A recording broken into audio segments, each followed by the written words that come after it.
Assalamualaikum warahmatullahi wabarakatuh. Bismillahirrahmanirrahim. Alhamdulillah wassalatu wassalamu ala Rasulillah. Wa ba'd. Para pemirsa yang dirahmati oleh Allah Subhanahu wa taala, apakah Anda pernah berpikir, apakah Anda pernah memperhatikan kejadian-kejadian yang terjadi di atas muka bumi ini? Di antaranya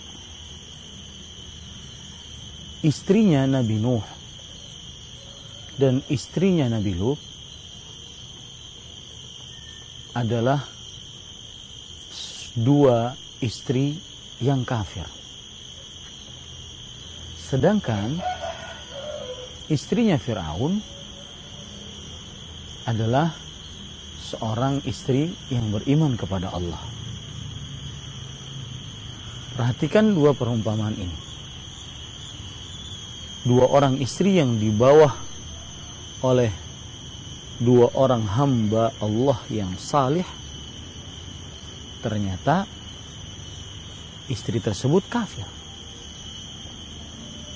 Sedangkan seorang istri yang di bawah seorang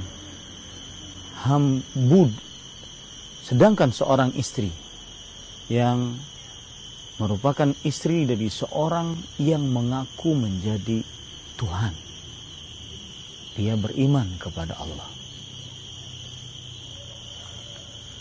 Pernahkah Anda berpikir bahwa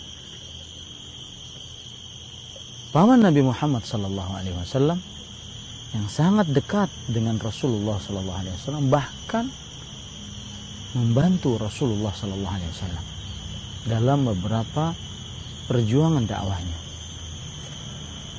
ternyata meninggal di dalam kekafiran.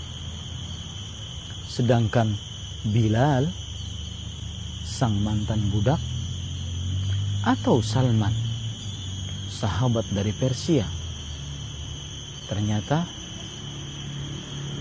masuk dalam agama Islam, menjadi sahabat yang mulia radhiyallahu anhuma.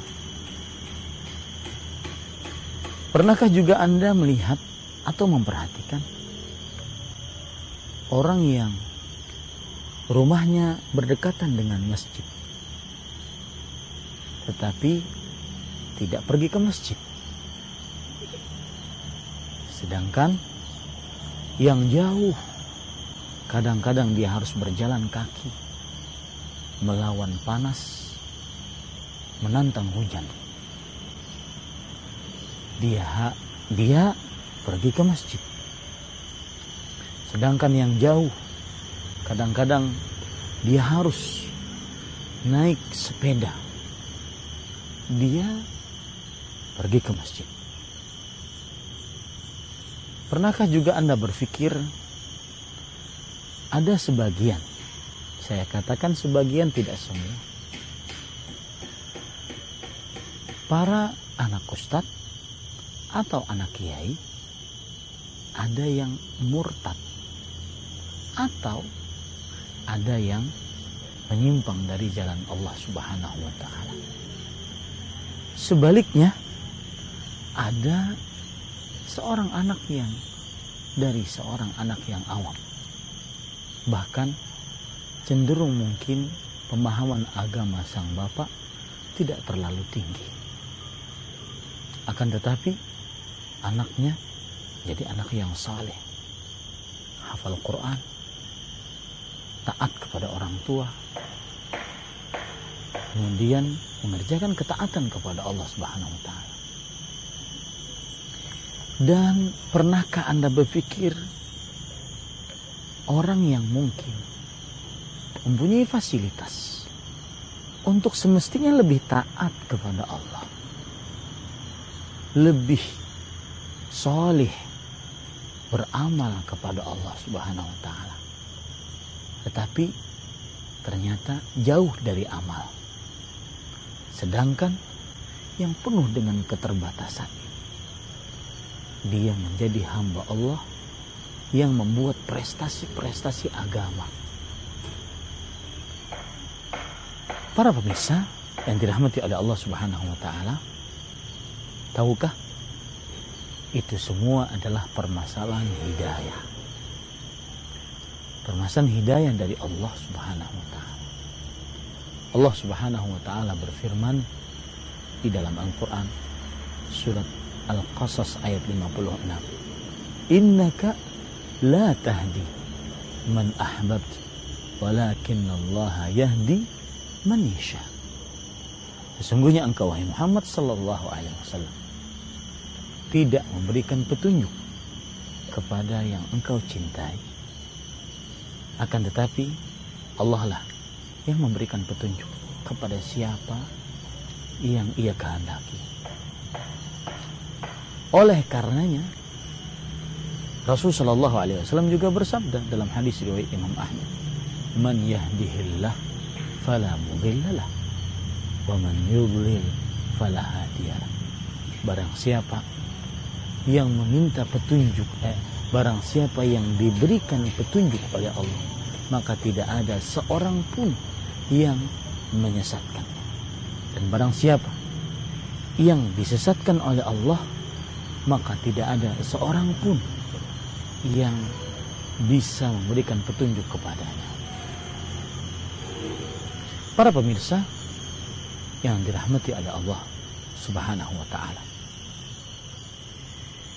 lihat tadi istrinya Firaun yang mengaku ana rabbukumul a'la, aku adalah Rabb kalian yang paling tinggi, yang mengaku ma'alimtu lakum min ilahin ghairi, aku tidak mengenal bagi kalian ada sembahan yang berhak disembah selain aku. Istrinya Firaun beriman.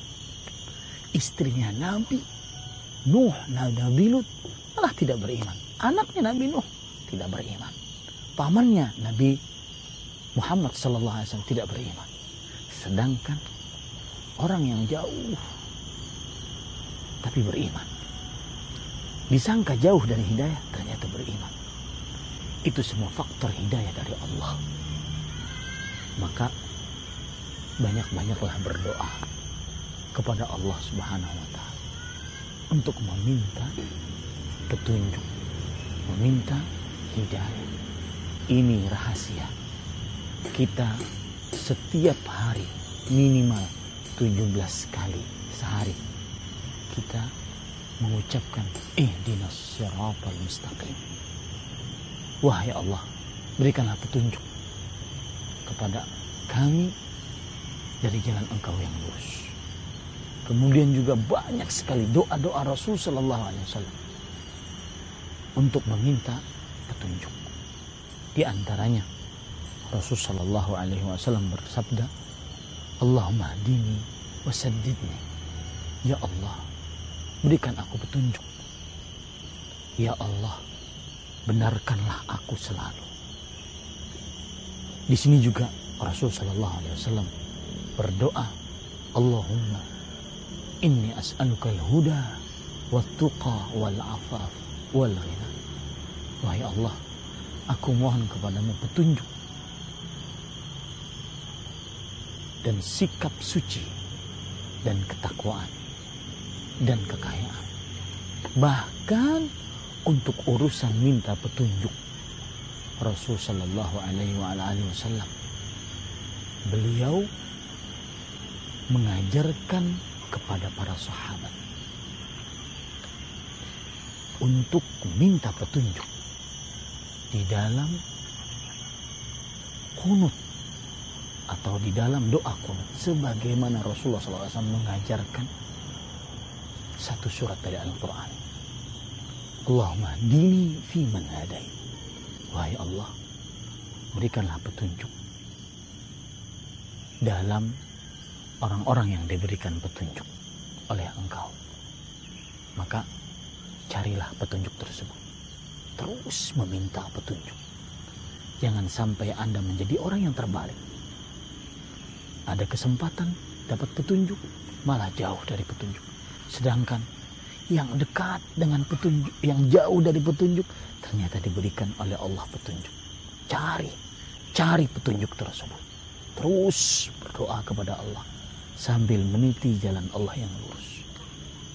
Semoga Anda dapat petunjuk dan semoga saya juga dapat petunjuk.